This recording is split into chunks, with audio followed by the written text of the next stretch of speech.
So I forgot to mention, even though you haven't watched it yet, I got a new mic. So let me know how it sounds so it doesn't sound like a cookie cruncher. Yeah, thanks for that one, Ren. But yeah, right on to the regular video. Hey guys, what is up? It is Tristan, and I have a Justice League Oddysey #2 review. And this has to be one of my favorite DC titles right now. I never had any intention on even reading it. And I got into the first one, and it just continuously shows good quality content. I really enjoyed this. First off, the art, which is done by Sejic, and the cover is really good. I love the way he draws female Starfire's hair, everything. The writing, which is done by Joshua Williamson, is also just phenomenal. So, spoiler warning right off the bat, but it starts off right where we left off. They were confronting Darkseid, and this starts with the fight between them. Azrael kind of goes at him at first, and Corey also goes with them, and they get an interruption by Jessica.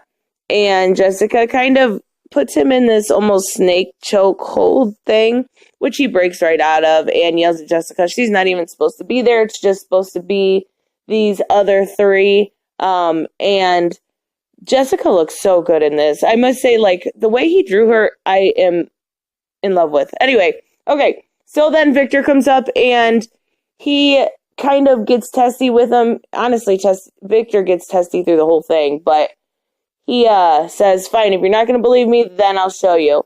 And he does. He opens up this, like, forbidden world and shows him just exactly what he's meaning by these three are being, praised as gods. So they all head down there, and there is just a bunch of fatalities and a bunch of deaths. They end up finding one alien who is not dead. And Starfire, no, she doesn't. Jessica tries to call the Corps, and there's no signal. Plain and simple. Jessica still says she's going to try to arrest them, which I love. I just think it's such a funny part. She's still trying to do her job through all this death and everything. And of course, Victor gets shitty with her again. But the one alien that is still alive wants to show Starfire through his teachings what has exactly happened here. And Jessica's able to translate with the ring.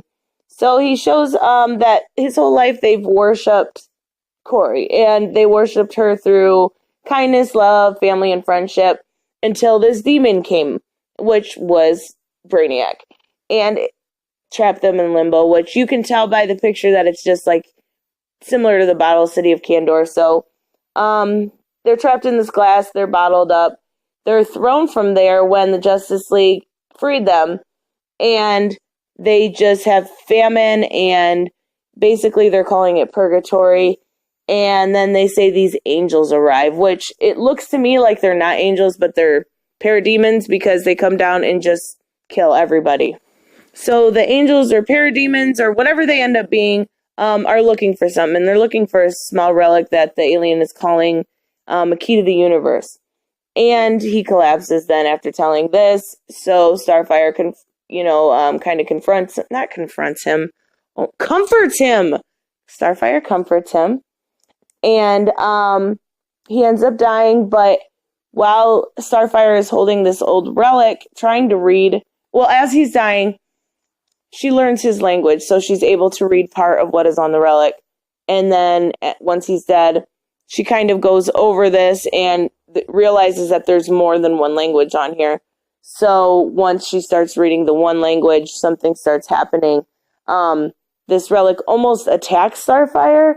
And then the ring says planetary integrity compromised. So nobody really knows what's going on at this point, but they were kind of fated either as the champions, either as the world's multiverse's greatest champions, or the death of all things. So we kind of have to see where it goes from here. But then it's got that little teaser for Starfire, New God. So I'm assuming we're going to see this, and then we're going to see the same thing with Azrael. Same thing with Victor. So I don't know. I really am enjoying this. So that is one other thing that Starfire says is she can't control it. And she tells them to run. For being a happy accident running into this series, because I was actually going to cover City of Fear, which I haven't read yet today, but I'm hoping it's better than last.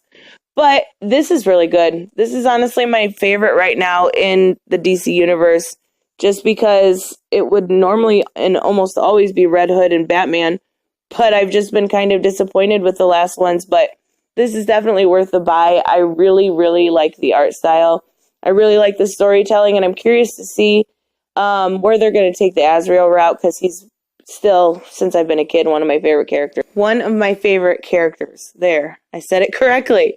You know, the only thing that irritated me was the gone but not forgotten little thing at the end with Roy and with Wally and everybody that died in Heroes in Crisis, and there was a little thing that explained it all. Just irritating. So that is all I have. I will see you guys in the next video. Bye.